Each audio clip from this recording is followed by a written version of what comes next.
the topic of the good wholesome life, Hayatan Tayyibah, as an Islamic lifestyle standard. Okay, I'm Norazilawati Madhalal from InHeart. Will be the moderator for today's meeting.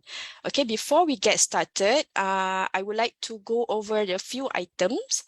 Firstly, please fill in the online attendance sheet. The link will be posted in the chat box later, inshallah. And then secondly, after the webinar ends, the committee would like to ask your kind response to give feedback for today's webinar through the link, which also will be posted in the chat box, inshallah. Okay. All right. To get Allah's blessing, let us start our meeting today with Suratul Fatiha. Bismillahirrahmanirrahim. Alhamdulillah.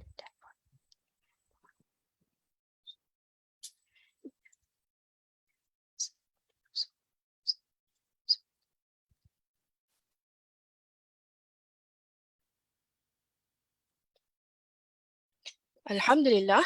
Let me first introduce our distinguished speaker today, Al-Fadil Ustad Dr. Mohammad Farid Ali Al-Fijawi.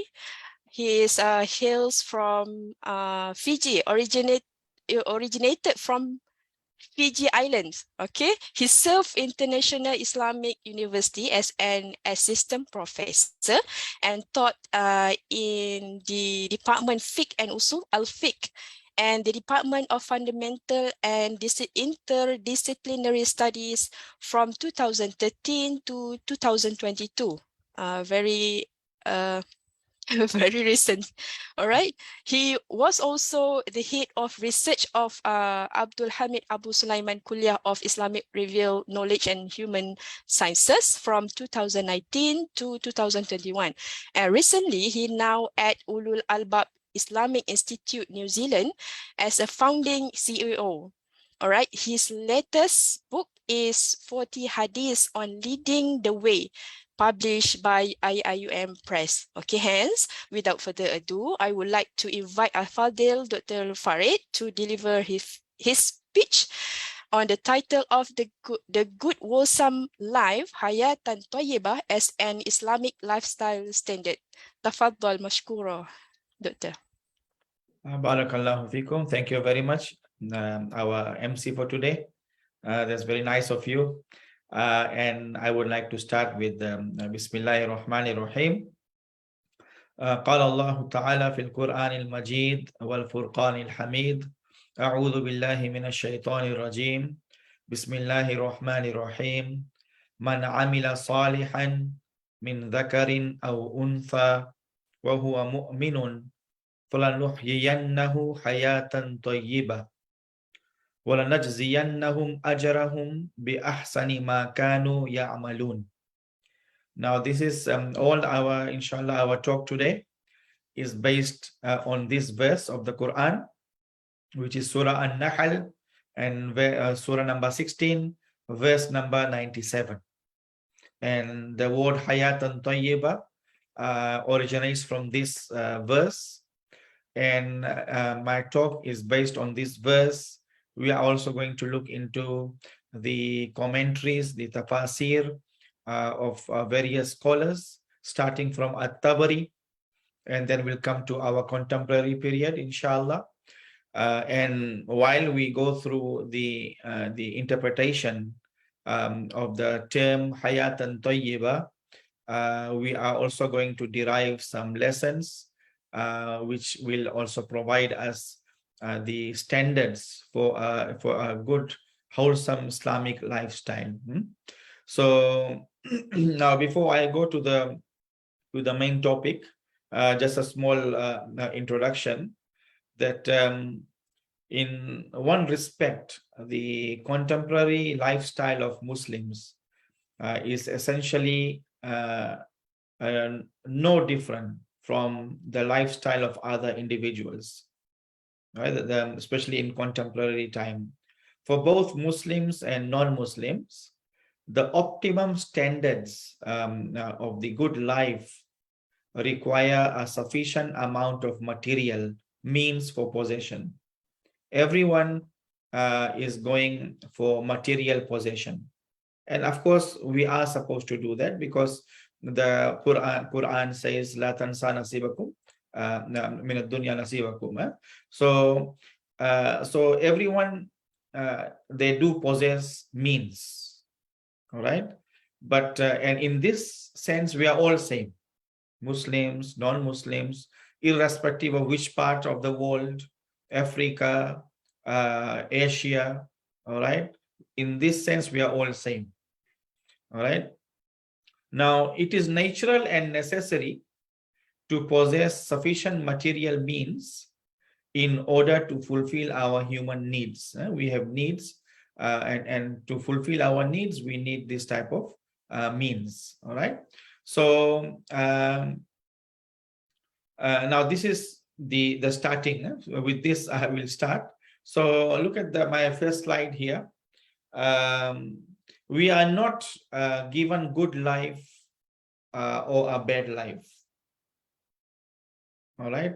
We are given a life only. It's up to us to make it good or bad. Allah gives us plain life. And as human being, we have this capacity to think and to reason, the nutuk, hayawanun natiq. We are the rational being. Allah has given us this capacity to make decision. All right. So all other creatures, makhluk, they do not have this capacity. So Allah gives us a plain life, and it depends on us. Allah has given us the dustur, the constitution, the Quran, and the Sunnah, and we using those two guidelines, we decide how we want to make our life a good one, or we want to make our life a bad one. All right. So next slide, please. All right. So this is the verse, Surah An-Nahl, verse 97, Surah number 16. And look at the translation, because we will be basing our discussion on the translation.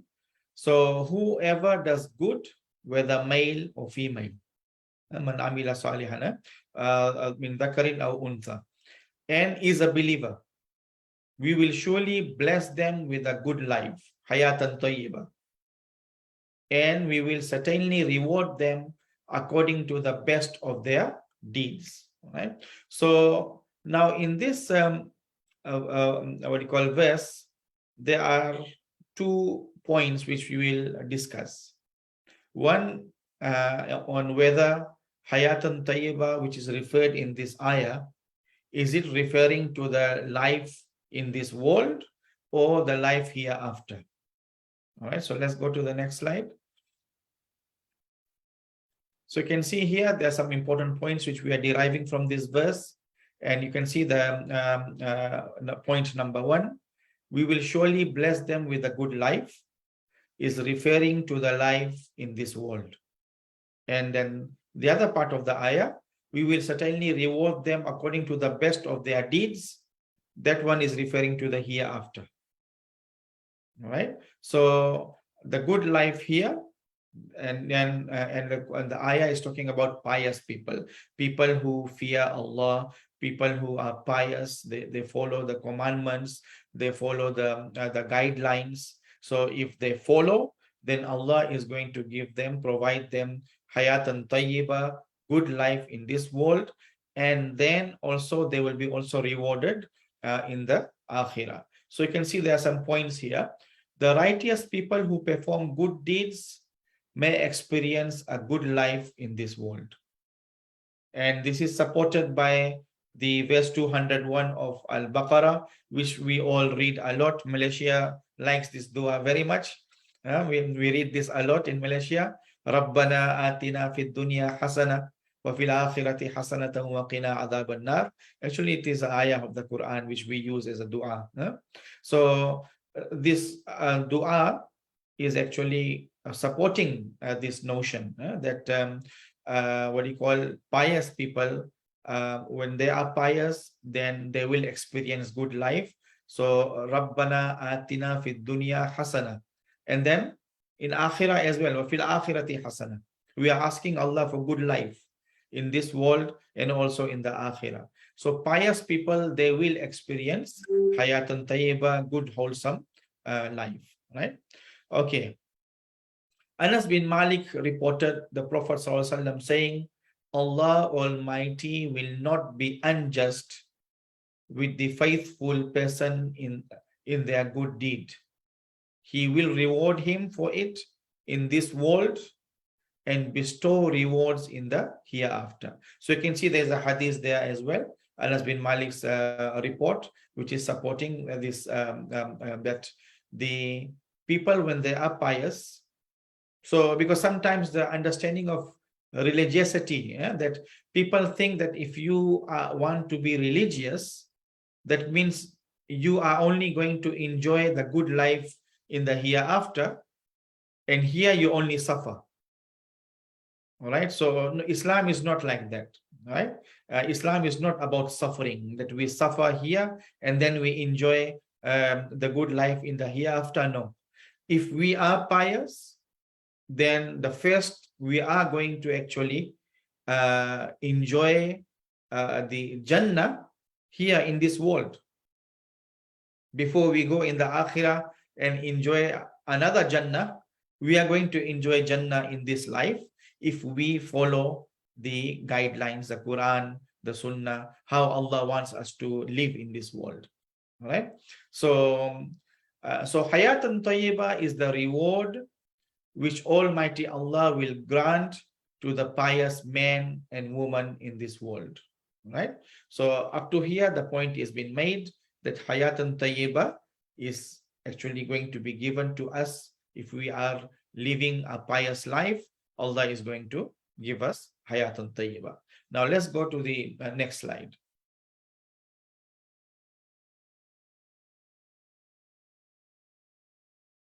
Okay. Next one is still same. Huh? All right. Now the second important point from this verse, interpretation of the verse, of the phrase Hayatan Tayyibah.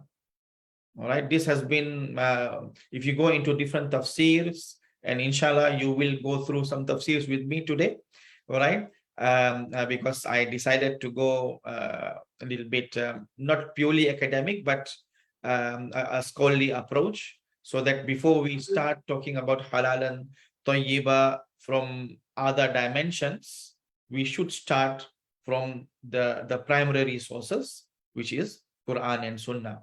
All right. So so now previously we made it clear that pious life will provide us a wholesome good life in this world. So now the question is, what is that Hayatan Tayyibah? All right, what does it mean? Does it mean halal industry? All right. Does it mean halal products? Okay. So let's go through it and see what does it actually mean. And I think you will be surprised, because I didn't mention anywhere in the title. All right, that because I want you to discover while we go through the tafsirs. All right. So now the earliest tafsir, which is actually a great work of Ibn Jarir at-Tabari. Right, Ibn Jarir at-Tabari, he wrote the tafsir using the hadith and the riwayah of the Sahabis to interpret the Quran. All right, so and the tafsir is known as what we call at-Tabari, tafsir at-Tabari. Very important tafsir, and what do you call, his style is unique in that tafsir. He will provide you different riwayah, different interpretation of the verses, and then he will discuss and tell you which one is the preferred interpretation. First, he will provide you all different interpretations. All right. So let's look at here. So one of the what do you call meaning, which he is basing everything on hadith. So, but I didn't want to mention the hadith here because our discussion will become very long then. All right. So halal sustenance in this world, a rizq al halal fi dunya. One meaning of Hayatan Tayyibah, that if we live pious life, Allah is going to provide us rizq halal All right, halal sustenance in this world. This is number one. Number two, goodly sustenance in this world. A rizq al-hasan fit dunya. Right? You see, sometimes rizq can be halal, but it can, at the same time, it not necessarily it will be hasan. All right? Like nowadays, we are talking about organic. All right? Organic chicken and a normal poultry farm chicken. When we make Bismillah Allahu Akbar, both are halal, right? But which one is Hasan? All right, the organic, because it doesn't have all those hormones. It the food is it's not come from all the grower pellet, which is made from all these dirty things. All right, all the bones and intestine and all which is processed and then made into grower pellet. If you go and see how the food for the chicken is made, then you will never want to eat chicken. All right. So you can see both are, after Bismillah Allahu Akbar, both are halal. But which one is Hasan? All right. So one of them, another meaning of what you call Hayatan Tayyibah is that Allah is going to provide us rizq Hasan, good sustenance, goodly, all right, in terms of nutrition, hygienic. All right. Okay. Number three, a rizq at-Toyyib. Right. Toyyib is also beyond Hasan. Well, because you see, sometimes a food is halal, but when it goes out of proportion, or some ingredients in it is not balanced, not moderate. For example, nowadays I always tell my friends and my what do you call, people who are related to me, that we know salt, but we don't want to know what is sodium.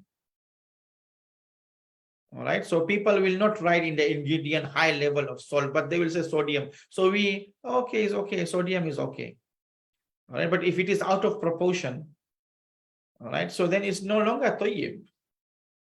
It is going to make you sick. It is going to make us, hypertension and all this other, damage our kidney. All right. So tayyib, that wholesome halal sustenance. All right. Then number five, consuming halal and wearing halal. Ya'kulu halal wa yalbasu halal. All right. That hayatun tayyibah means that when we become pious, what will happen? We are going to eat halal and we are going to wear halal. Our shelter, our food, everything will be lawful. All right, halal. So another interpretation is that. Then number six, the life of sincere faith and obedient works. Al-hayat mu'minan billah amilan bi ta'atihi. All right, that hayatan tayyibah means what you call a faithful will live a life which is while he is believing in Allah and obeying Allah. So that means hayatan tayyibah. All right. So then number seven, happiness, sa'ada, which is very important nowadays. Right? Hayatan tayyibah means sa'ada, happiness, well-being. All right. Then number eight, contentment, qana'ah. All right. And number nine, life in the hereafter in paradise. Some scholars, they say it is referring to the life in the hereafter. All right. Now, these are the interpretations. Now, let's go and see next slide. Ibn Jarir at-Tabari, he is now discussing that which one is the preferred interpretation. All right. All right. So, at-Tabari's preferred Rajah preferred interpretation of the term Hayatan Tayyibah is contentment, qana'ah. All right. This is the key word of today's our talk. Because qana'ah, you will see after a while, that is what provides us that standard of good lifestyle. All right. So, and then he argues that actually when you use the interpretation qana'ah, in a way it covers all other interpretations. It will be inclusive of all other interpretations. All right. Okay. And you can see there on the side, I have given you, each slide is having something related to our talk. You can later, when you'll be shared, you can, this is a dua actually of, of Prophet Muhammad Sallallahu Alaihi Wasallam. It's a dua masnoon, that even Prophet is making this dua. Make me content. What do you call, with whatever Allah has provided us. Kanni'ni. All right, kanni'ni, to make me content, wa barikli, all right, and give barakah in it, and replace what I do not have, replace it with khair. All right, so you can use this dua in your what do you call, istijabat. All right, okay. So people whom Allah made content do not tire themselves running after excessive material world. All right, because you see, our hearts, it can be happy with little bit of whatever you have, or it can be never happy. No matter how much material you have, it is still not happy. It still wants more. Right?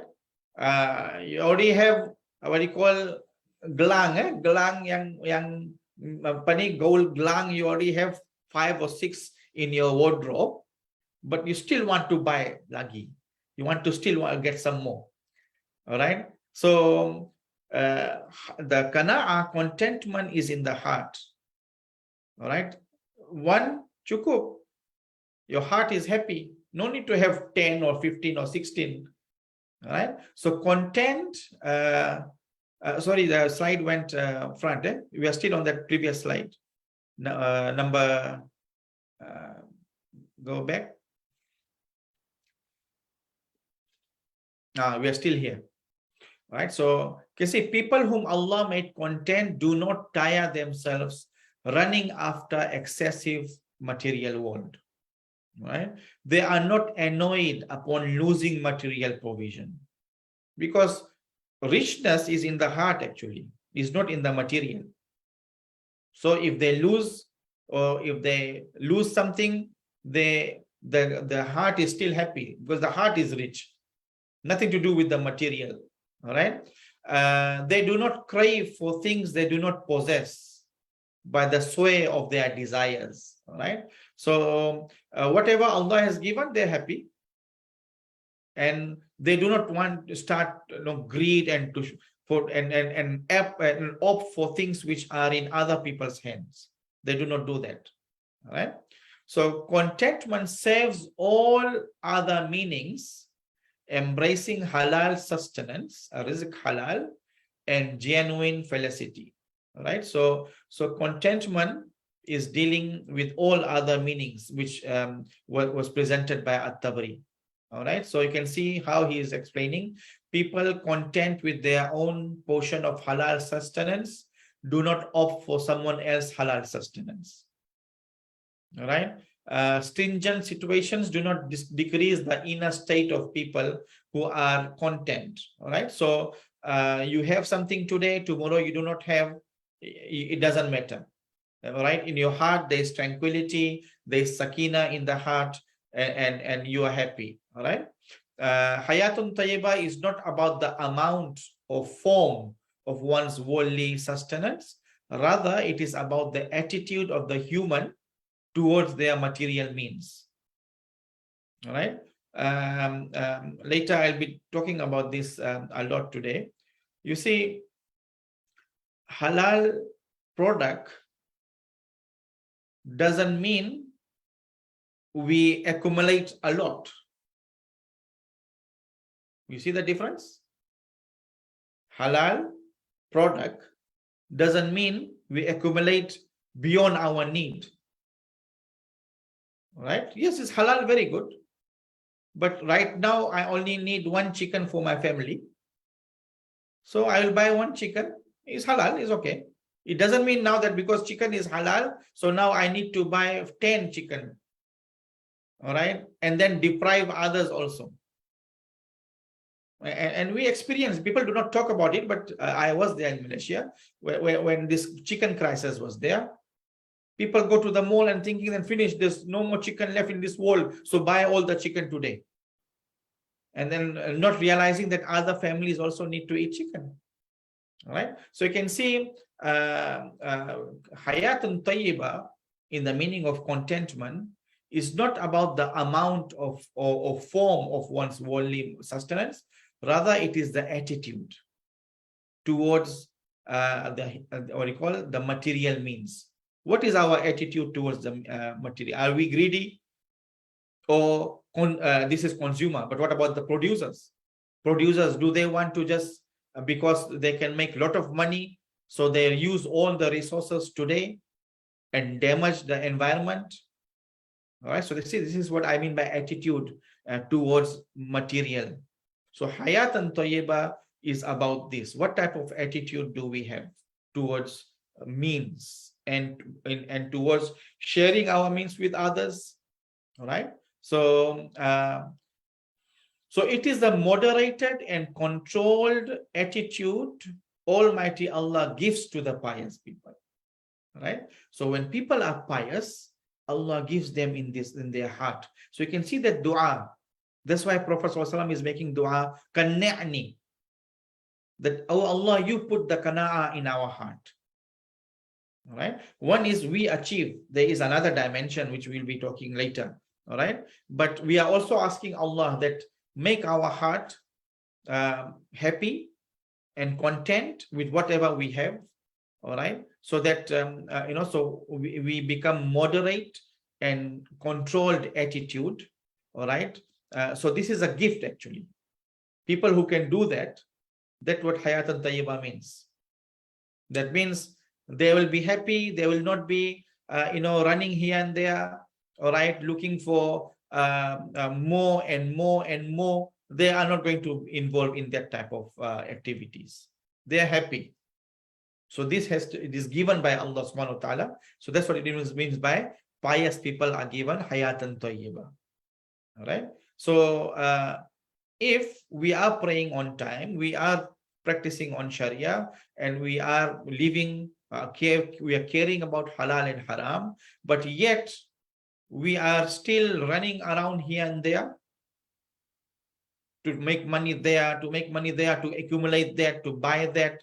There's no like sukoon, there's no tranquility. That means something is wrong. That means we need to change something. All right, we need to ask Allah that to make our heart tranquil. All right, let's go to so this is let's go to the next slide, number 4. All right, point number 4. 2 generations later, Ibn Habban al-Busti comes. All right, and this is an interesting hadith collection, small, not very big. The name is Rawdatul Uqala. All right, Rawdatul Uqala. All right, he wrote this book, and in this he's collecting the hadith in terms of moral and akhlaq. Ibn Hibban al-Busti. So he also, when he talks about qana'a in that book, Rawdatul Uqala, there again he says that Hayatan Tayyibah in the Quran, it is actually referring to qana'at, contentment. All right, so 3 points are there under number 4. Contentment is an inner state of heart, our qalb. All right. Number 2, experience of sufficiency within heart will find sufficiency within means in hand. All right. So the sufficiency doesn't come by the material. Actually, it comes by the heart. One person can be happy with 1 ringgit, and one person can be actually unhappy with 1 million ringgit, because it is not in their heart. You can see, all right? Because you see, people, when they have qana'at, contentment, they will figure out by 1 ringgit, they can still fill their stomach. If you train your kids, for example, if your kid doesn't know 100 ringgit yet, and you don't spoil them by showing them 100 ringgit, you say, this is your 1 ringgit. You see how creative they will be. They will be happy actually. They will figure out, all right, to buy a Ike, whatever, they will figure out and they will be still happy. But when people start to crave for things which is not in their heart, then that is the time this problem starts. So no matter it's 1 million, 1 billion, it's never enough. Okay, never cukup. Right? All right. So poor hearts will not find benefit in material richness. When the heart is poor, miskin, then no matter how big the material they have accumulated, Allah has given to that person, because his heart is poor, he will have all these problems. He will be stingy, he will not want to share, all right, because he will think that if I give to someone, his things will become less. Right? So it is the poor heart. All right. Okay. Now let's go to number 5, that Fakhruddin al-Razi. Then he comes again after Ibn Hibban. Fakhruddin al-Razi comes, and he, in his tafsir al-Razi, very interesting tafsir, wrote that the best interpretation of the word Hayatan Tayyibah is contentment. So you can see these are all important works of Islam, and all of them are telling us that Hayatan Tayyibah means contentment. All right. No one's life can be good, wholesome, other than the one who is content. All right. A non-contented person will be forever in toil and distress, seeking satisfaction of wants. He will be always chasing. That's why there's a hadith. You can see there is I brought you a quotation there. Living life with contentment is the greatest well-being. All right. So material doesn't give us well-being. Actually, that state of our heart is the one which gives us the sense of well-being. All right. So that is Fakhruddin al-Razi. All right, let's go to the next slide.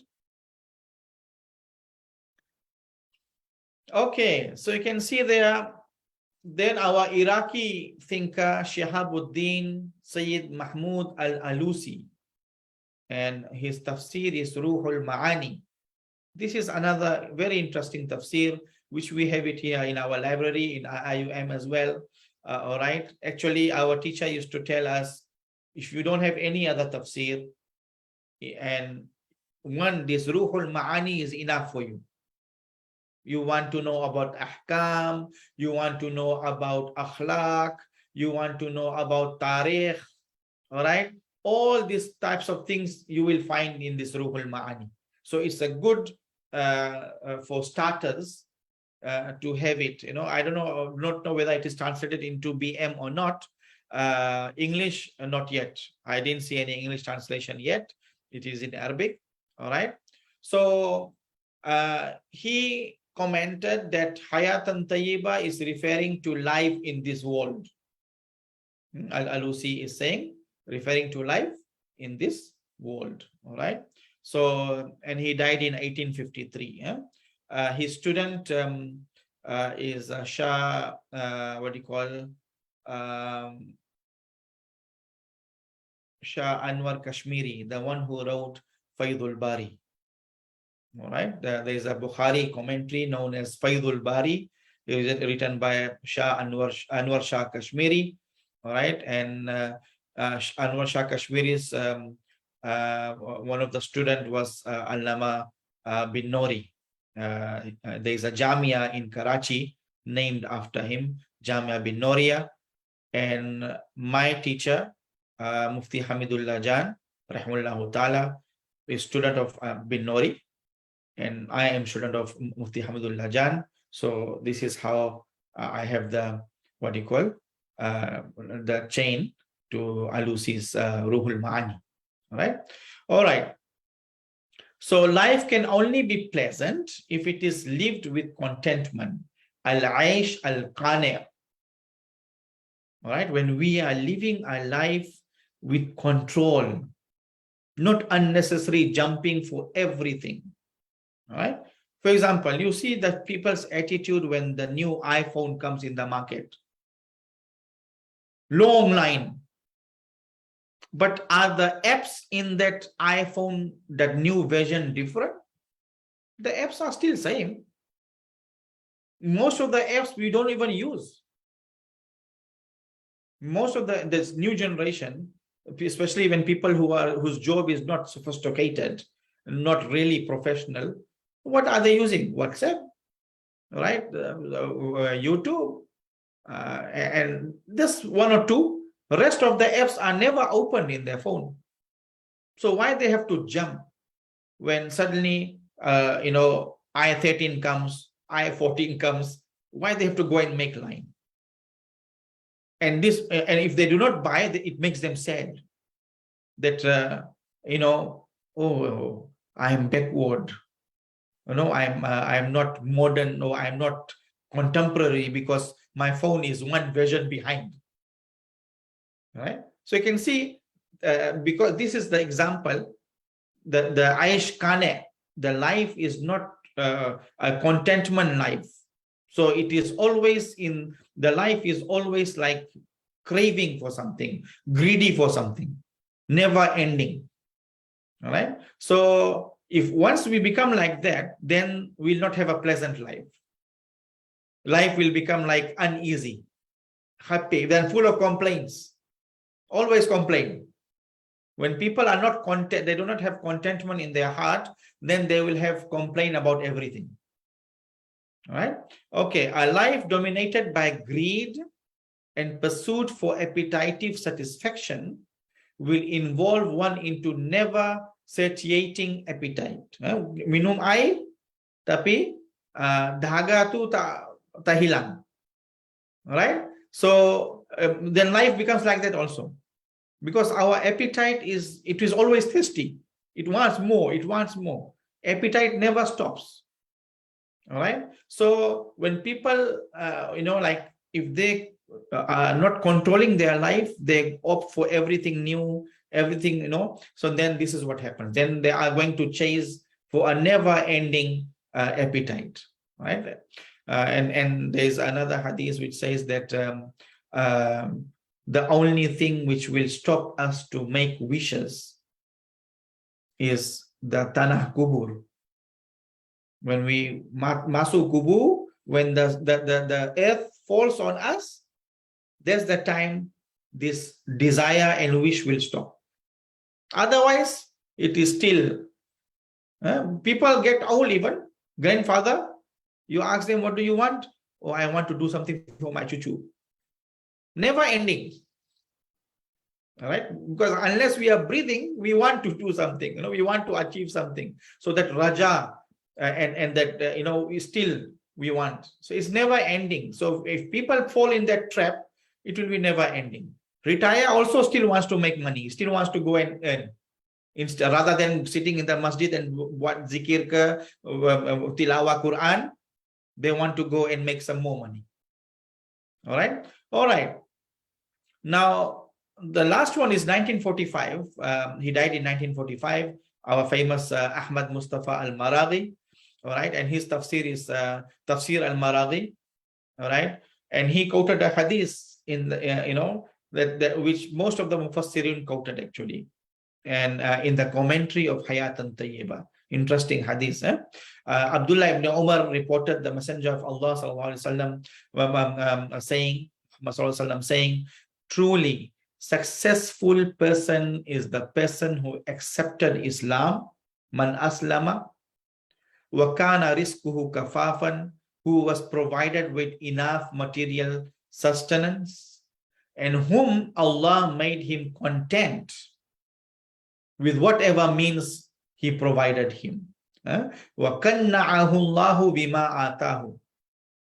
Allah, after giving him Islam, providing him material sustenance, Allah also gave on top of it qana'at, contentment in their heart. All right. So this is the truly successful person. All right. So you can see here, So you can see here now we have mentioned all these different tafsirs, and all of them are talking about that Hayatan Tayyibah means contentment. It means qana'at. All right. Okay. Next slide.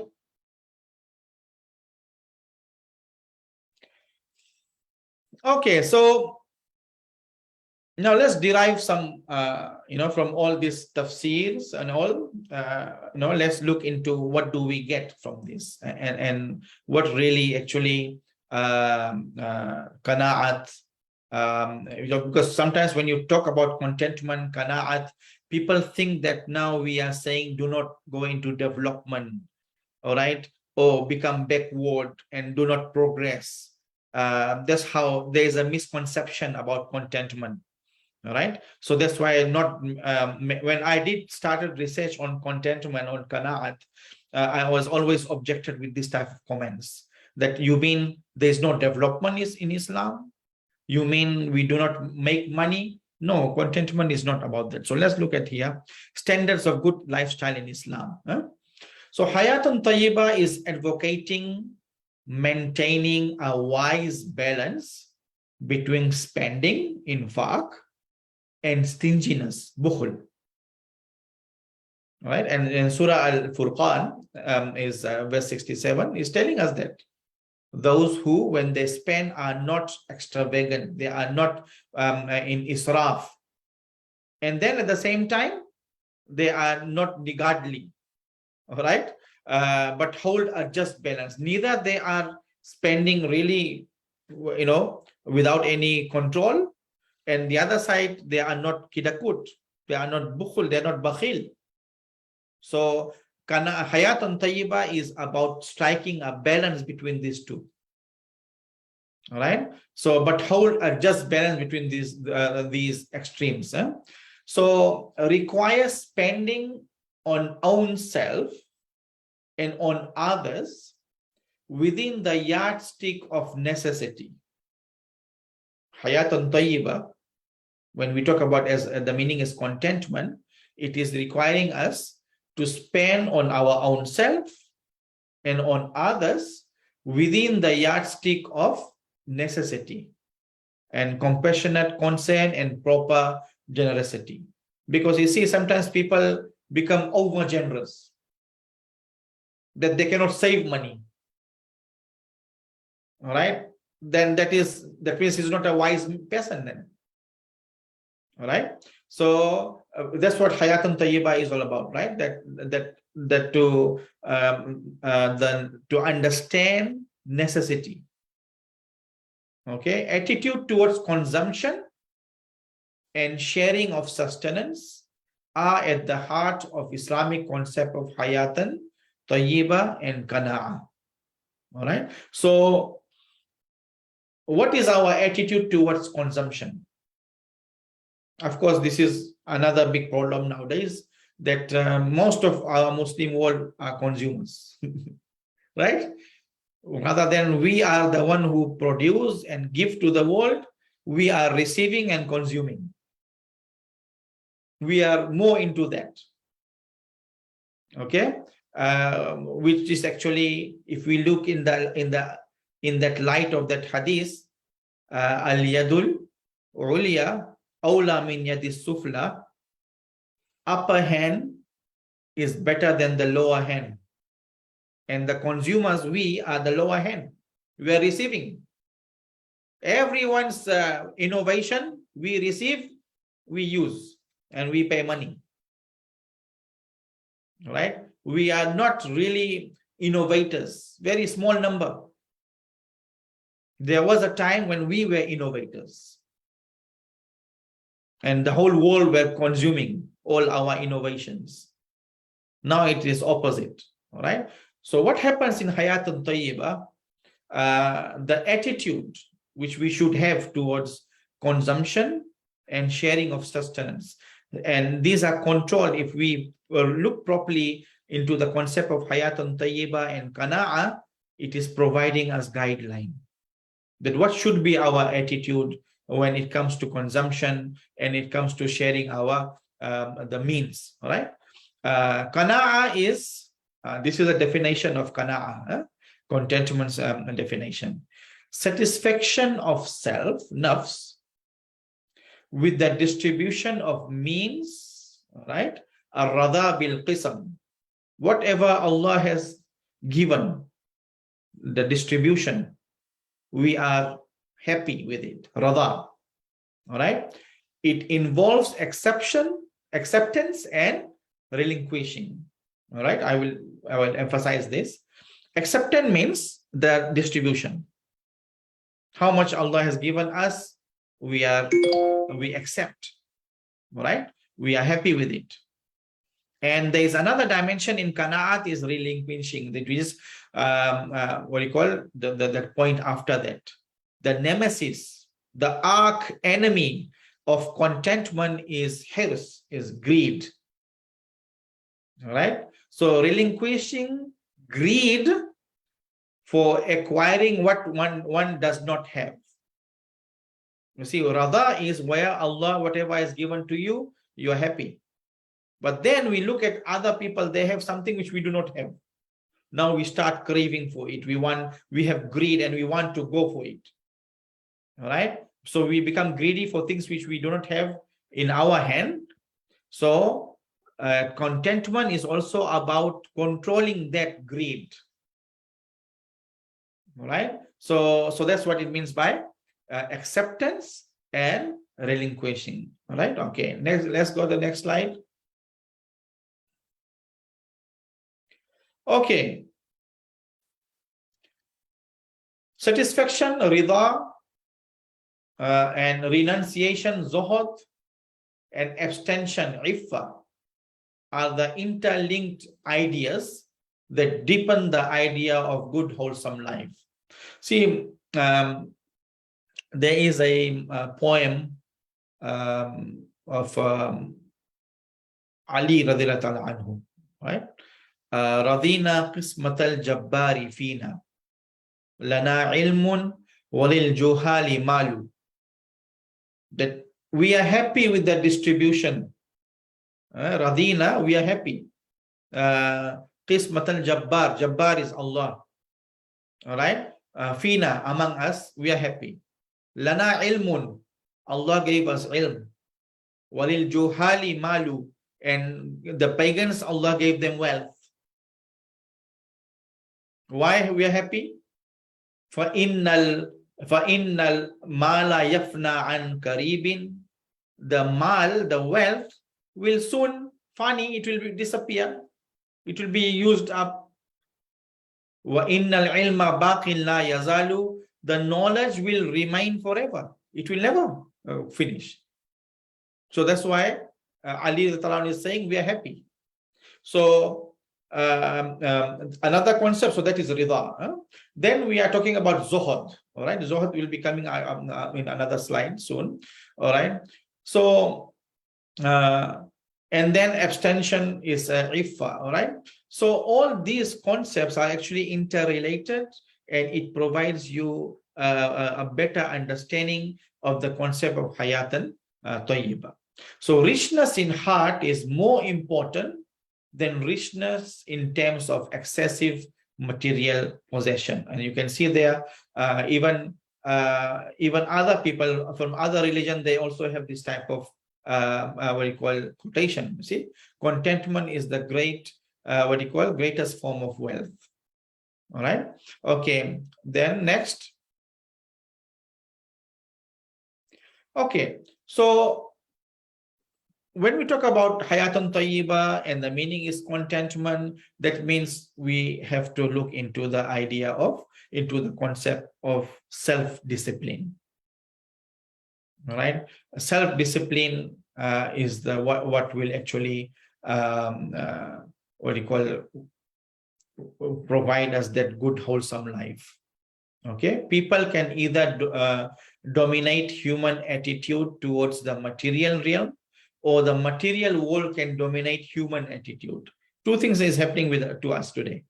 Either we are dominating our attitude towards sustenance, or the other way around, the material is dominating us. All right. And consumers and producers both are same in this regard, right? If the consumer, we have to see what is the attitude towards the goods and the means and sustenance. All right, are they dominating and not allowing their greed and all that to be overtake them? All right, are they dominating their attitude, or the material is dominating them? Okay. Similarly, producers, like sometimes some producers, they become attitude towards, for example, profit. So they start producing excessively. All right, and then they start depleting the natural resources. So this is where they become their vision becomes blurred, because they are greedy for the profit, and so they create actually fake needs. The principle of the demand and supply. All right, are the demand genuine, that these producers are coming and saying there's demand and we supply a lot, we produce a lot so that there's supply, but is that need genuine, or is it just a game to make profit? Right, so that's what it means by that both consumers and producers, if they are pious, if they want to have Hayatan Tayyibah, self-discipline, they have to self-discipline. All right, so contentment teaches people self-discipline, empowering the self to control. Self is nafs, empowering the nafs to control the consumption and production, both qualitative and quantitative wise. All right, what do I mean by that? All right, that qualitative, the quality. All right, for example, production. If discipline is there in production, then they are not only going to be dominated by the craving for profit, and then they compromise the quality. Okay, and it is happening a lot. When business starts small, they're very sincere, the producers have all the ingredients are pure, clean, hygienic, but as the business grows bigger, then they do not care about the quality, they only concentrate on the quantity. All right, so this is what I mean by both qualitative wise and quantitative wise. All right, okay, non-contentment will altogether, the opposite of contentment, non-contentment will altogether make an opposite impact on people's attitude and character. All right, the fancies of the material world take control of the non-contented people's consumption attitudes. All right, like this, some people who are so mad about brands, right? They didn't start going to the gym punctually yet, but they want to first go and get all these branded clothes, as if you cannot go to the gym without Adidas, or you cannot go to the gym without Nike. All right, so we are following trends. So if someone really genuinely wants to be healthy, that person becomes hesitant, because he thinks that everyone going to that gym have to wear all these branded clothes, so he cannot afford that. All right, so we are spoiling everything actually because of this, like this rush for the brands. Yes, of course, I have another talk which I have talked about amana, that we do not lie to yourself. All right, so do not go and buy fake brands, lying to your own self. That is wrong as well, right? But then we can also buy a brand according to what we have, how much money we have, we buy that and be happy. All right, so self-discipline is to restrain oneself from adhering to all the dictates of human desires, shahwa, and abiding only those which fulfill genuine needs. All right. Now, we are talking here also in the context of halal. All right. And even when we are dealing with halal sustenance, halal products, still there have to be self-discipline. All right. It doesn't mean, like I said in the starting, right? Halal doesn't mean we do not have control on the consumption or on production. Okay. So Hayatan Tayyibah has to provide that type of guideline to halal industry as well. All right. That they have to control, they have to discipline. Consumers have to discipline themselves. Producers have to discipline themselves as well. Otherwise, they are not following Hayatan Tayyibah, which Quran is talking about here. All right. Okay. Next slide. I think that's the last slide, I think. Okay. Understanding of the term Zuhud. And many people make mistake in understanding this concept. All right. Zuhud, and you can see there, I got you the quotation from Ali ibn Talib anhu, all right, that his interpretation of the what you call the term Zuhud, all right, that Zuhud is not that you should not own anything, all right, but nothing should own you, all right. That means we can own things, but do not the other way around. Things should not own us. Right? You can see the difference.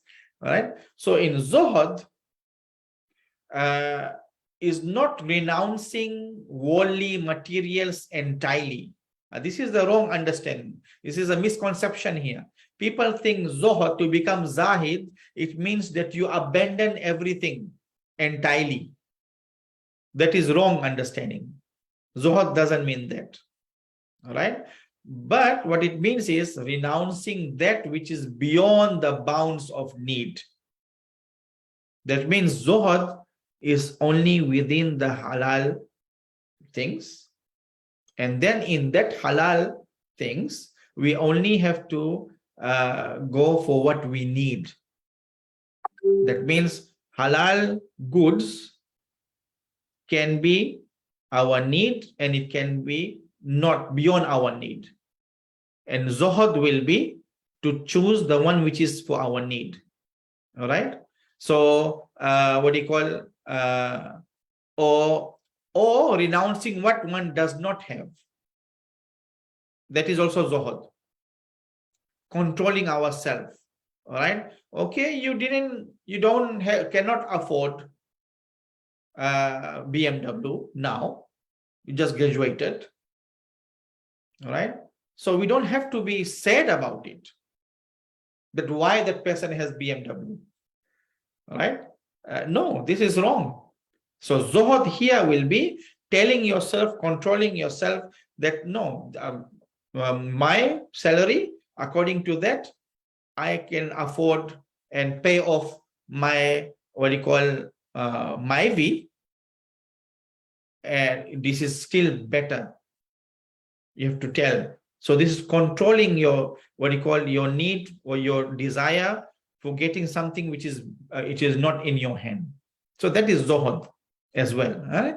So now there is a hadith there. Sahal ibn Sa'ad reported, a man came to the Prophet ﷺ and said, O Messenger of Allah, advise me on a deed which if I perform, Allah will love me and people will love me. Very interesting. Eh? Normally we always talk about only akhirah, akhirah. You see, someone is asking Prophet, Allah will love and also people will love. Right? So the answer, the Prophet replied, renounce the pleasure of the world. Hayatan Tayyibah, Kana'ah. Allah will love you. All right? And renounce that which is in the hands of people, people will love you. That means what people have, you don't unnecessarily go and fight for it. Let them have it. You don't have to go and fight or complain or come into competition. All right? No, leave them alone. Renounce that which is in the hands of the people, then people will love you. All right. Now, I'll be ending with this, but just there is a what you call some the meaning. What does it mean? This hadith. So there is a what you call this hadith calls for moderate consumption of material resources. All right. The first part encourages us to consume only according to need, and doing so honors the human with love of Almighty Allah. All right, the first part, which is renounce the pleasure of the world. What does it mean? That consume only according to need. All right, so when we do that, then Allah will honor us with the love, Allah's love. The second part of the hadith, renounce that which is in the hands of people, signifies that one should consume or produce within one's own means. All right? One's personal endeavor should not lead to a consumption level which will usurp the resources of other fellow humans. You can see how considerate Islam is teaching us to become considerate. It's not about that you have money that you can buy the whole what you call supermarket. It's not about that. Islam wants you to buy according to what you need, and you leave other things so that other people can enjoy. Right? So that's what it means, that renounce that which is in the hands of people. All right, letting fellow humans enjoy their share of resources will honor them with love and respect. So this is when people will start loving you. All right, this is this is very important hadith. Please listen properly. The one who takes from the material world more than his needs digs his own grave without realizing.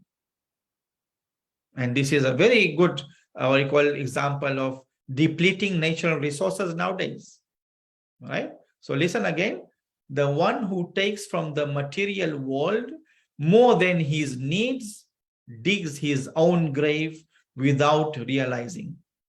All right, so by consuming and producing beyond proper bounds of need, humans tap the earth's natural resources excessively and invite environmental calamities upon themselves. All right, so there's another point which is civilizational point. You see what happens in civilization when we talk about looking at something from a civilizational dimension. In civilization, people deal with each other. All right, so if our attitude towards means and towards sharing is not control, is not discipline, then we are not going to coexist. All right, so Hayatan Tayyibah is teaching us actually to coexist, to live, share the resources, all right, get rid of that the greed. All right, so so this is what you call Hayatan Tayyibah means. All right, and I think there are many things which we can derive from what you call the concept of qana'at and contentment. We call I can actually might be not near future, inshallah. Actually, there are two papers which is published, if you write with my name, on qana'at and on this concept of Hayatan Tayyibah. Full papers are published by ICR Journal, IIS Malaysia. All right, so so I think we can have discussions. All right, so that's all for the presentation. All right, so I'll be happy that if we can generate some discussion, inshallah.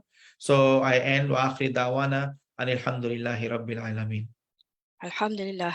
Thank you so much, Doctor. Thank you so much for the wonderful and insightful presentation. It's actually really much related to our life and daily life actually. All right. Before I open to the Q&A session, I think I would like to recap some important points that from what our speaker, what Dr. Farid presented just now. First is we are given a life. As a human being, we need to make decision, whether good or bad decision, through a correct tools. Islamic, which is Islamic resources, all right, Quran, Hadith, and so on. As an effect, Allah will reward on our goods, reward on our good choice, and vice versa. This Hayatan Tayyibah is the reward that granted to the pious people.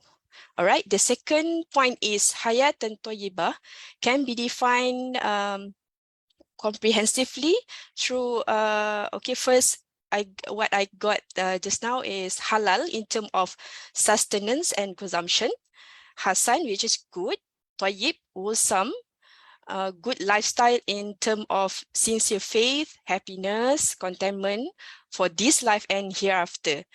And the third point, as a human being, we always looking for materials. What differentiates each individuals is how we manage ourselves, how we manage our heart, our attitude, and our life according to contentment or qana'ah concept in order to get hayatan tayyibah. How to get it? I think I can conclude here is we can apply satisfaction, ridha. We can apply renunciation, zuhud, and abstention, ifah, and self-discipline as our lifestyle. All right. Okay, now I open to Q&A. If anyone has question to ask our speaker, please unmute yourself. And meanwhile, I will let me check if there is any question from our Facebook.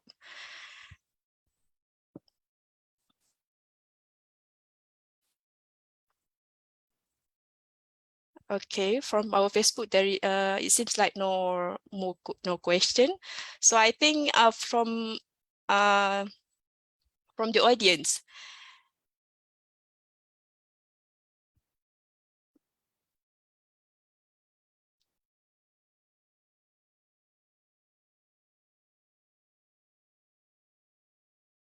Do you have any question to ask Dr. Farid?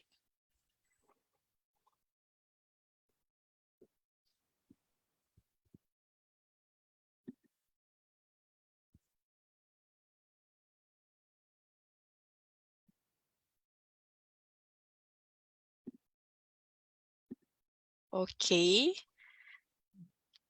Okay, I got some one question from Dr. Anis in the chat box. So Dr. Anis asks how to best instill the principles of Hayatan Tayyibah, Hayatan Tayyibah to halal consumer, Dr. Farid. Okay, thank you very much, okay. So that means the control, the attitude towards the sustenance.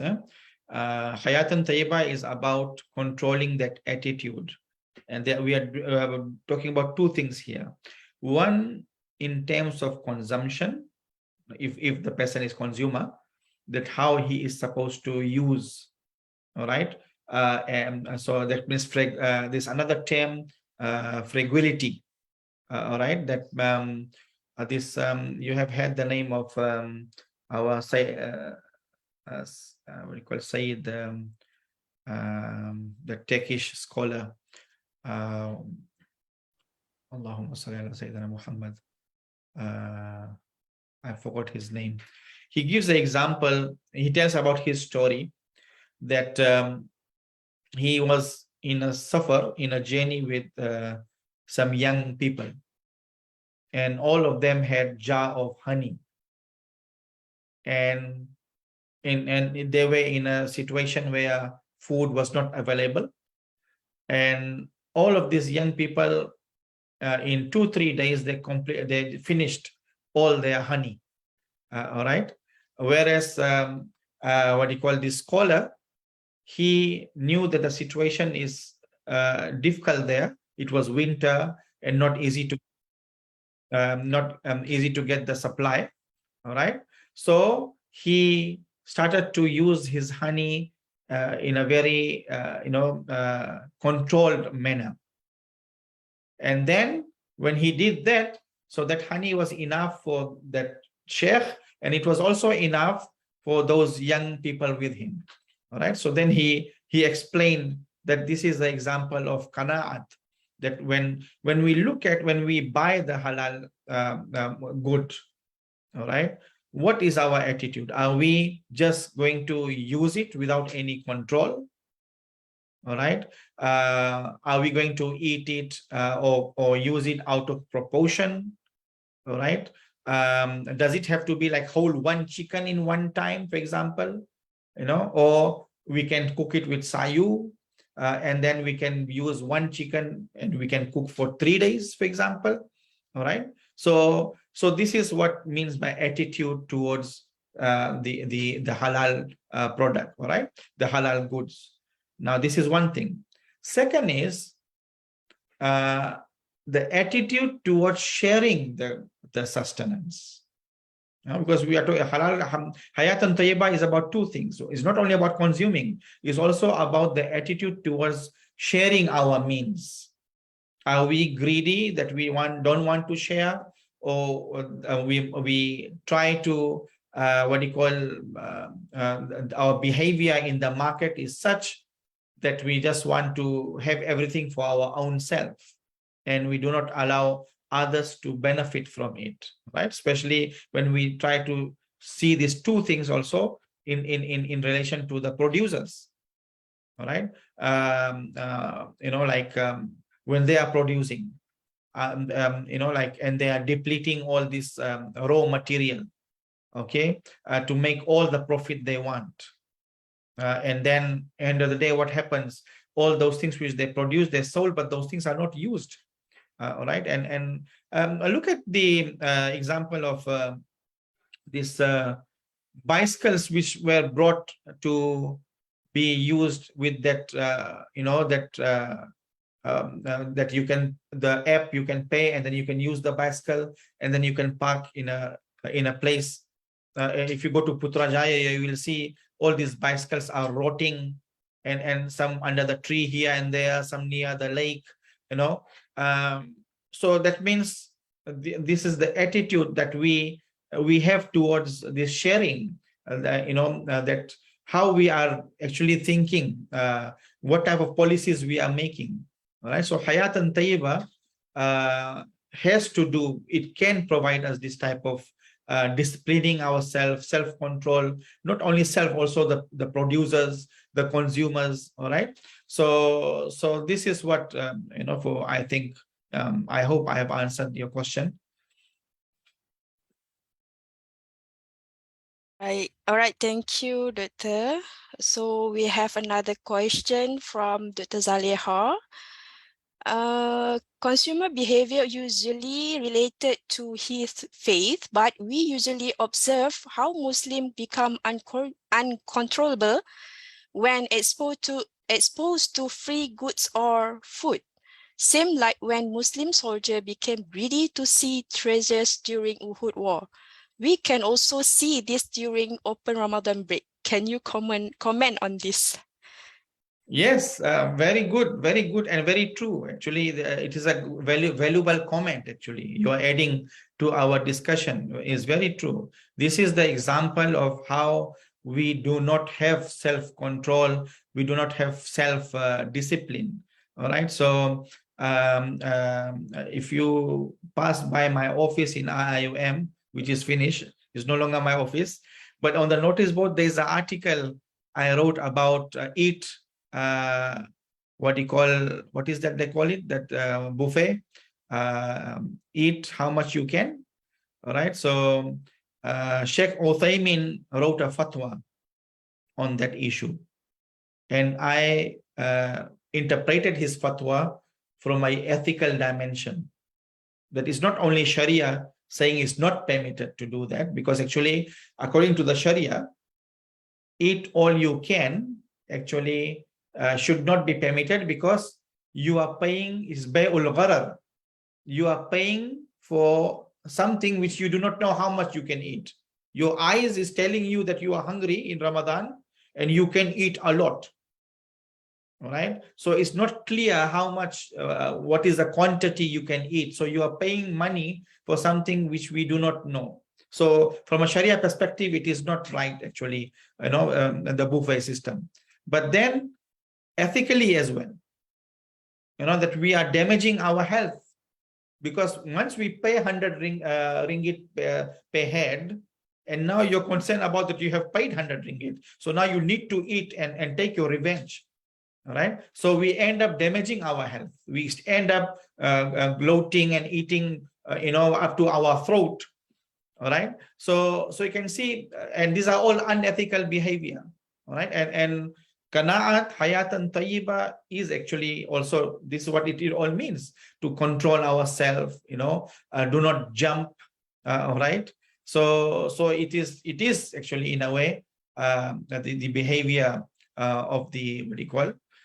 You see, when we talk about discipline, there are three types of discipline. All right. What do you call? The direct discipline, when something, what do you call, happens on the spot and you control yourself. All right. It is responsive discipline. All right. Another is proactive discipline. That means we train ourselves to avoid a type of damage which can happen. So this is proactive discipline. What we are facing nowadays is that we are not we do not even have proactive discipline. All right. So we need, there are three types: proactive, responsive, and there is the normal one. So the normal one is where someone is mature enough, they know how to discipline themselves. Okay. All right. To sleep on time, eat healthy food. So they control themselves. So this normal situation. Responsive is when, like, someone, when you are driving and someone honk you, and then you get angry. You want to swear at that person. You want to insult that person, but then you control yourself. So this is responsive discipline. All right. And then the last one is proactive. All right. That, for example, yesterday I was discussing with someone, if you want to wake up for Fajr, then proactive discipline is, I sleep early so I can wake up for Fajr. Right. Or I want to save money. That means proactive will be, I do not spend money in unnecessary thing, and I use my things which I already have in a very careful manner, that it doesn't is not damaged. So I don't have to pay for damage. I don't have to buy new. So this is proactive discipline.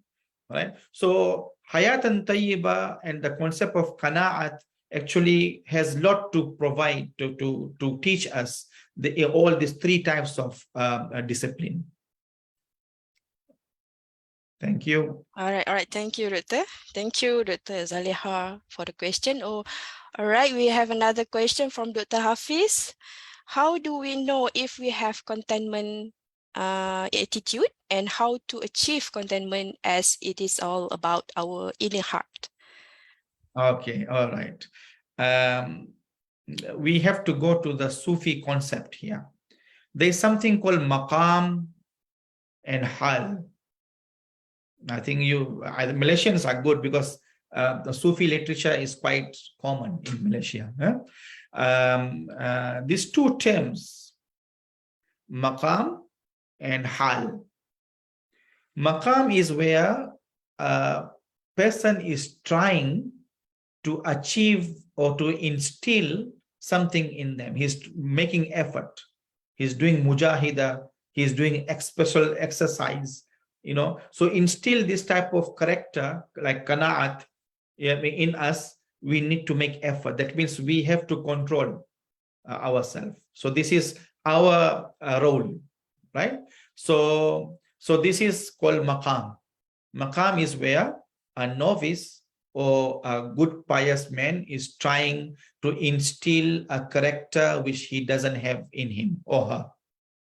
So when we make effort for that in Sufism, it is called maqam. All right. Hal is when someone achieves that, all right, or when it is given without making effort. All right. So you can see the hadith which I quoted.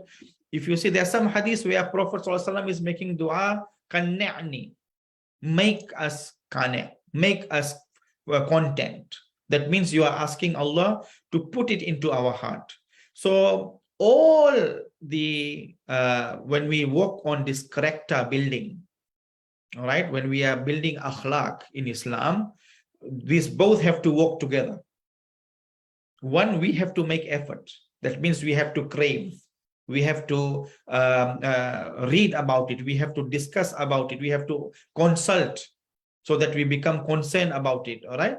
And then when you are concerned about it every day, you are sad about it, you feel miserable that I do not have this good character in me. My friend have it, but I do not have.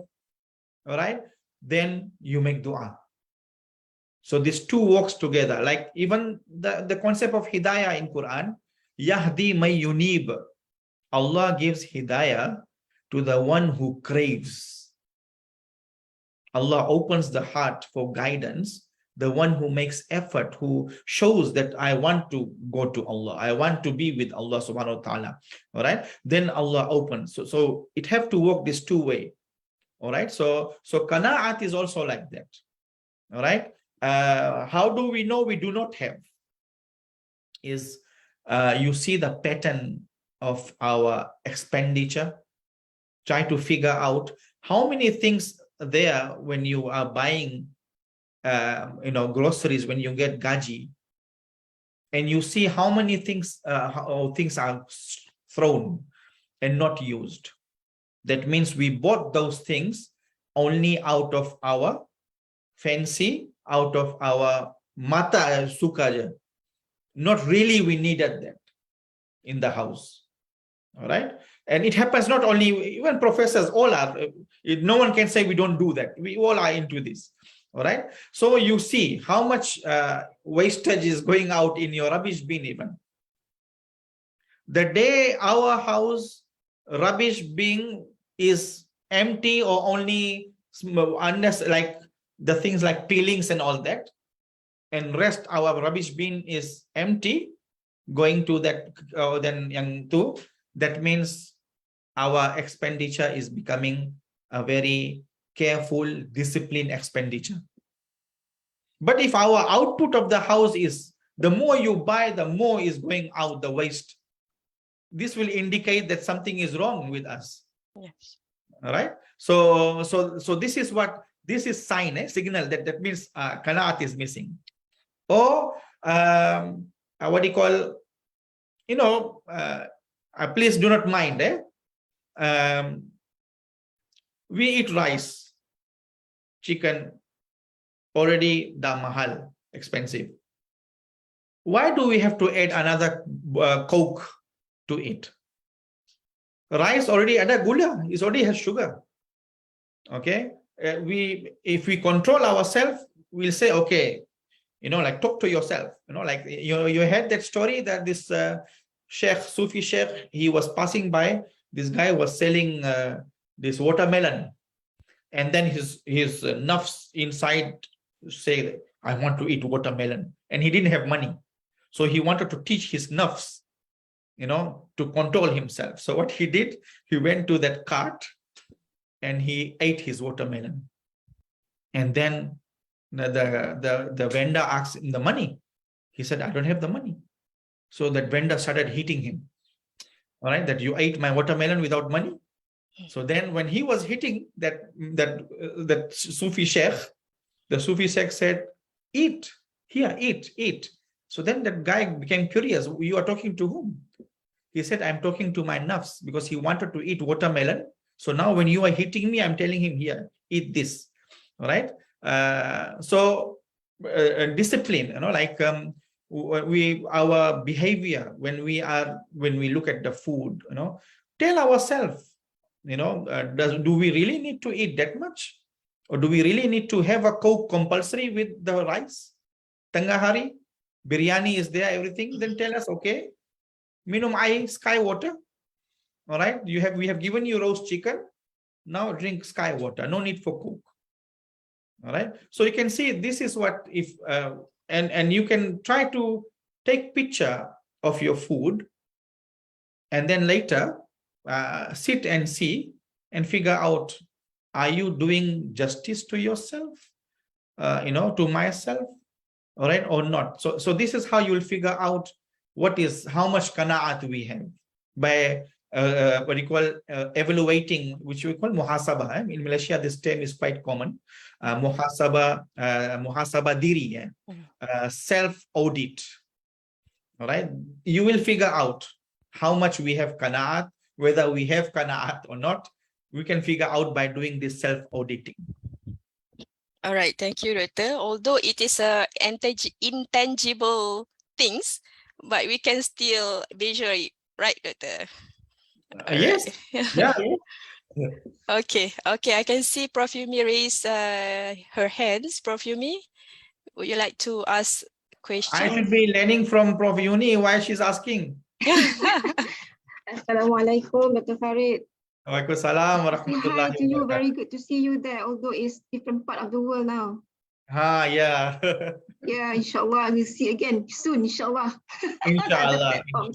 Okay, Dr. Farid, it was a very excellent talk. I would have to say that every time that you give talk to us, you are always able to describe fundamental things, and you relate it well to us non-experts. So I'm really glad that you give this talk. Very, very relatable examples of our daily life.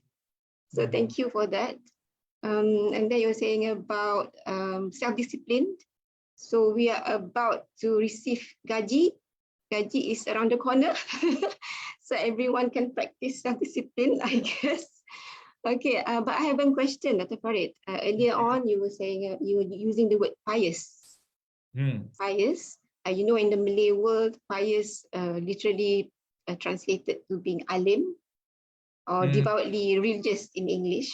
And I think you also know in our Malay world, you say someone alim is like you are labeling someone. Someone A is a bit more religious than B, something like that. Although I don't know what is the real academic definition. But my question is, do you need to be pious before you can actually practice this Hayatan Tayyibah? So that's the question. Thank you.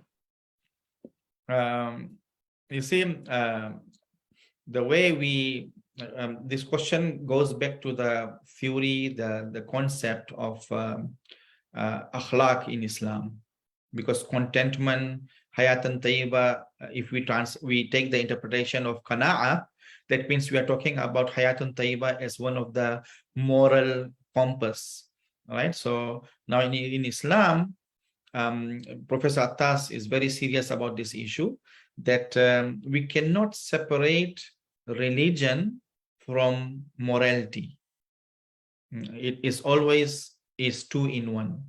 All right. So this is our Islam concept. In some other religion, morality is separate. They don't even have to do anything with religion. Like nowadays, spirituality.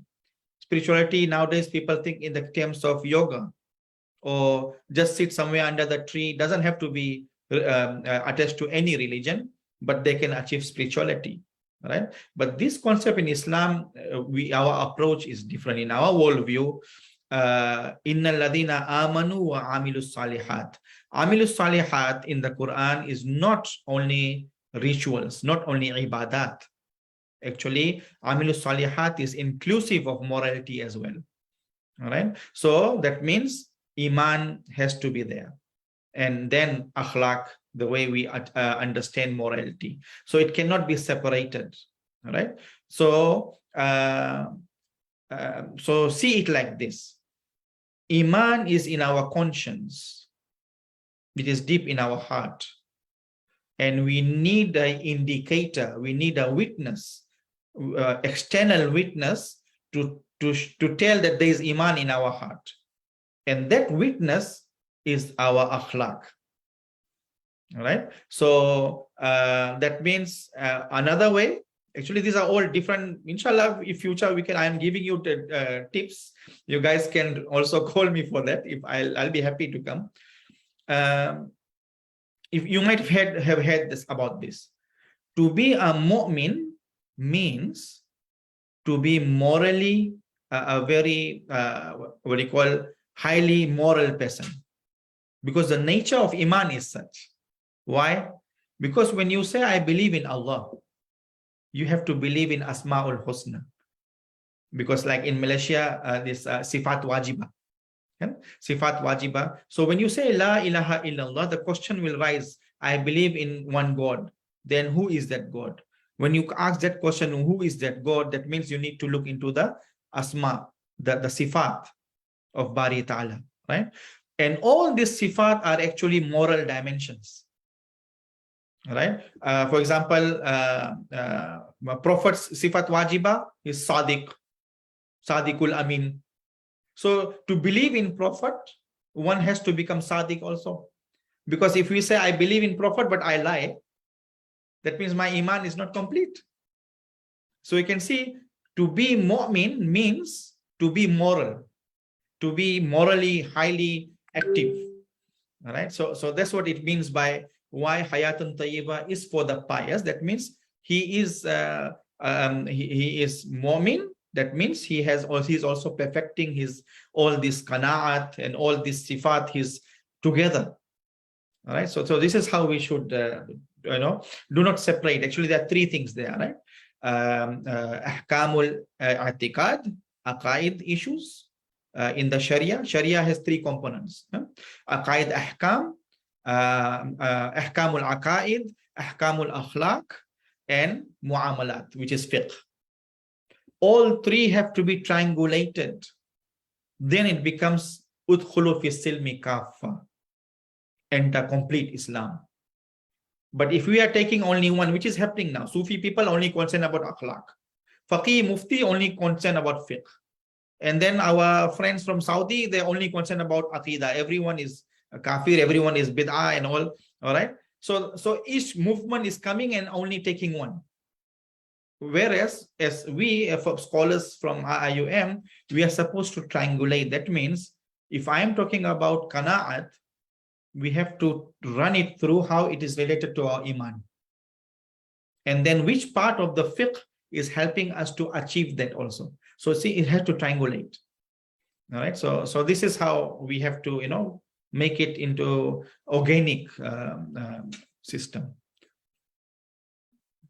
Thank you. I hope I have answered. Thank you, Dr. Farid. Thank you. Thank you. Thank you, Dr. Thank you, Prof. Yume, for the question. I would like to ask if there is any question from our audience. You can unmute yourself, or you can write your question in the chat box. I will read it for you. Or perhaps I can, may I ask question, Doctor? Yeah, why not? Why not? Okay, many people nowadays talk about the end of the world. I mean, hari akhirah, hari kiamat. Okay, I believe that we are now faced challenges in life surviving in terms of food insecurity, climate issue, inflation. So, Doctor, how to implement qana'ah or how to get the Hayatan Tayyibah in this situation? Okay. The misconception is some people think when Qiyamah is near, then we just put our arms down, finish. Don't do anything. But you try to, there's a hadith there which says that if the trumpet is blowing and you have a, what do you call this, small poko, anak poko, all right, sapling, you proceed with planting it. That means even to that last moment, we are still supposed to, if we are alive, we are supposed to continue the efforts of our worldly life. We cannot say, okay, now all the major sins of the Qiyamah is seen. Now we just retire and go somewhere in the cave and stop living. No, that is not Islam. Islam is not telling us that. All right. So that means until we breathe, we have to apply all these teachings of Islam. All right. Of course, now actually is more, because you see now, like you talk about food security. All right. So actually, all this research, my paper started on contentment, is because the paper which is published is actually using contentment to overcome social and environmental issues. Right. So that, you see, social issues are happening also. Husband-wife fighting, all other social issues, is because qana'at is missing, contentment is missing. Similarly, environment, the damage on environment is also due to the behavior and the attitude of the what do you call the producers and all right. So, and also the consumers. So all so qana'at is one concept, but you can see qana'at is an umbrella concept. It's not like you need other things to be practiced, like you said, is intangible, right? So sometimes some values are intangible. You need the zahiri, the tangible principles which have to come into play. Then these will achieve that umbrella concept.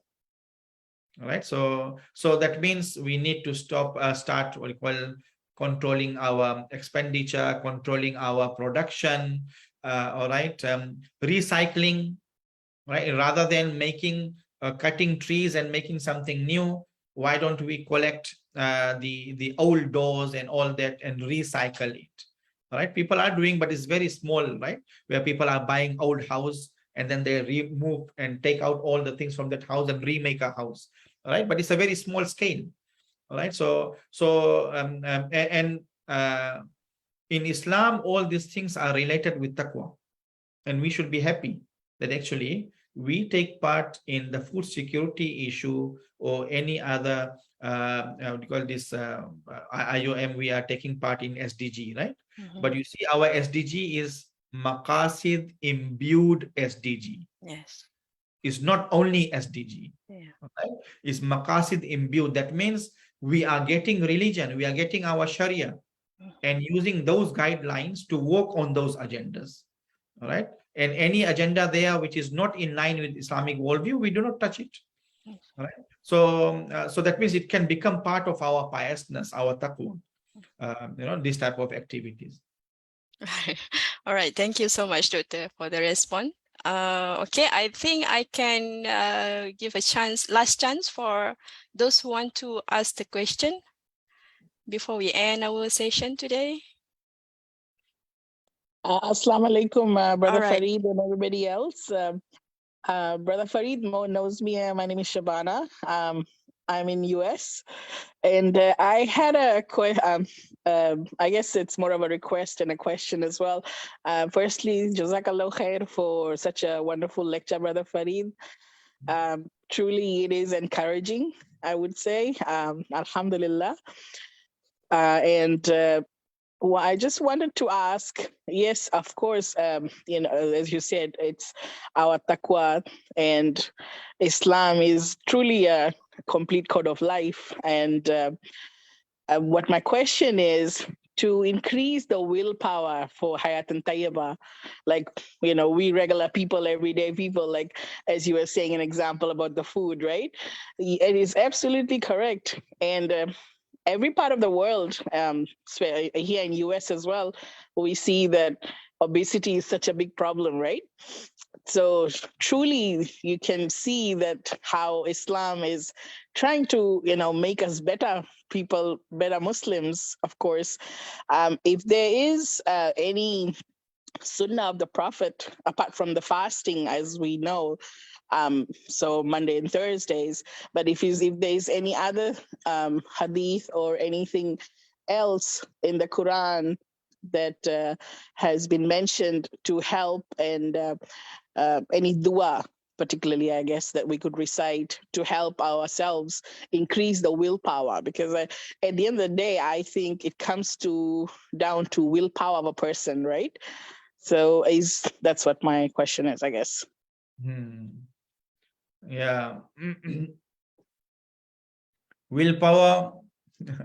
Yeah, is you remind me of when I went to a sheikh and asked the question that how to control my nafs, and then he smiled at that question, because sometimes it's no matter how hard we try, we are going, so he gave me an example that we are wrestling. Consider yourself, you are on a battlefield, all right? And sometimes you win and sometimes your challenger wins, all right? But as far as you are in that battlefield, it doesn't matter you win or lose. Allah is going to reward you, all right? That means whether is our nafs or shaitan, we sometimes win, we achieve the level of mutma'inna, nafsul mutma'inna, all right? That means we won, all right? And then sometimes we lose, we go into we'll fall from that mutma'inna level, all right? So but as far as we are trying, okay, we are going to be rewarded, all right? That means when we are saying we are trying, that means back in our conscience, that has to be always active, that we want to achieve that, we want to do that, all right? We want to do that, all right? For example, the hadith says, so motivation, we have to motivate ourselves. Al-mu'min qawi, all right? The qawi mu'min is better than the da'if mu'min, all right? That means now you interpret this hadith, you can in many ways. Qawi in what sense? Right? In sense of what you call, you are good in sciences, or you are qawi in terms of your body, all right? You're qawi in terms of your spirituality, okay? So what you call, one is motivation, all right? Another is constantly discussing and reading about it, and not only reading alone, discussing with your friends, so that, because sometimes we cannot walk alone, we need to be in group, all right? We need to like-minded people, we need to get together with the like-minded people, make an agenda, discuss about it, read about it, and then this will motivate and also provide us some partnership, so that we are not alone in this type of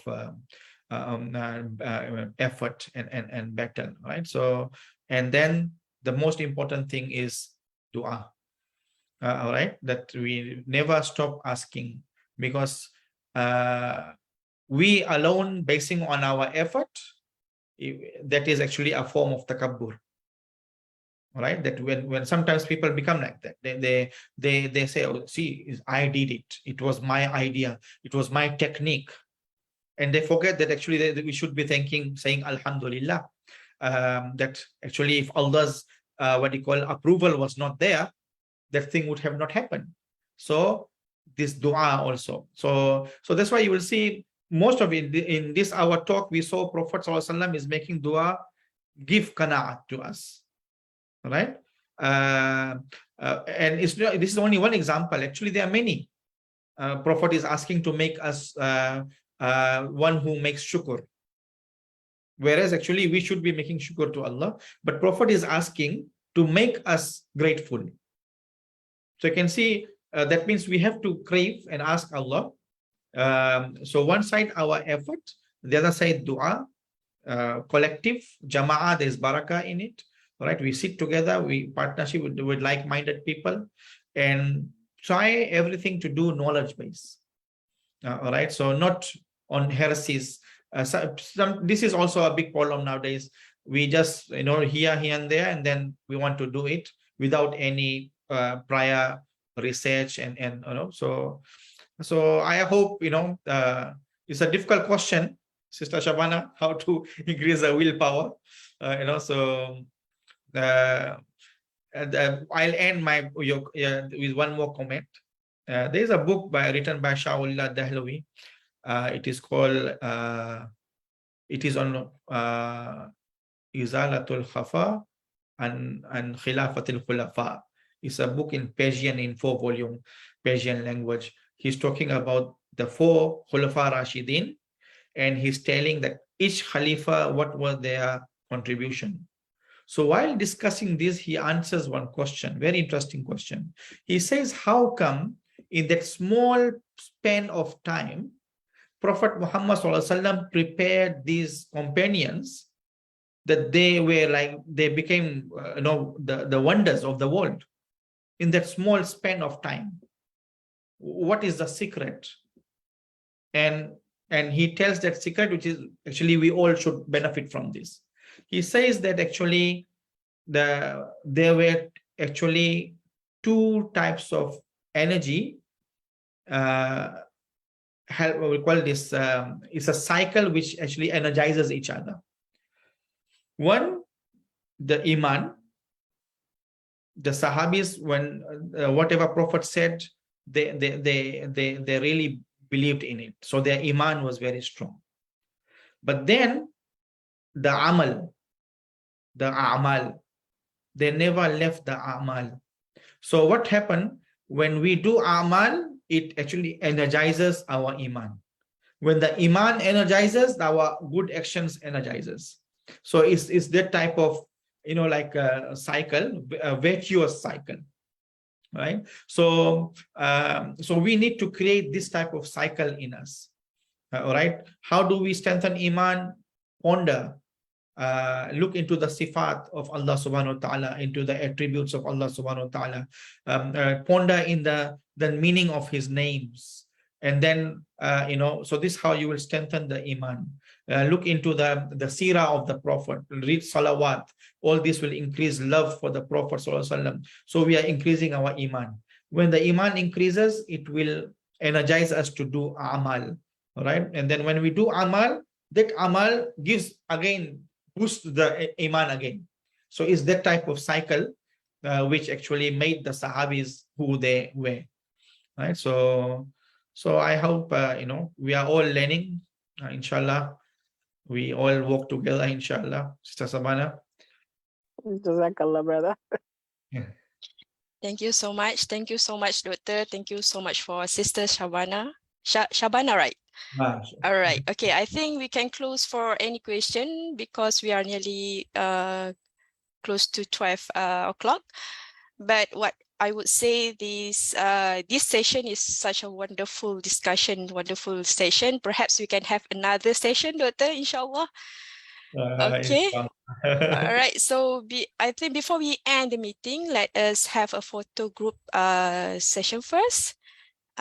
Please turn on your camera. We can have a photo session. Dr. Anis. All right.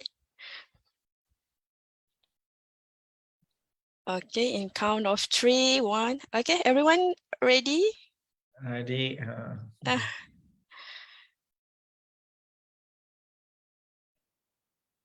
All right, Dr. Anis and Auntie. Okay, all right. Okay, with count 3 in count of 3, 1, 2, 3. Smile. Okay, one more. Okay, 1, 2, 3. Okay, thank you so much. Thank you so much, Doctor, for your time. Thank you so much for everyone for participating. Again, I would like to remind you to fill in the online attendance and give your feedback on today's webinar through the link posted in the chat box. Okay, and also the link also posted in the Heart Facebook. Okay, so thank you, Doctor. All right. We end this Halal and Toyyib webinar series with Tasbih Kafara and Suratul As.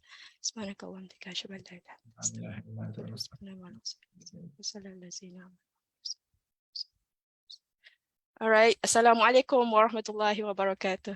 Wa alaikum assalam wa rahmatullahi wa barakatuh. Thank you, Farid. Thank you, everyone. All right. Okay.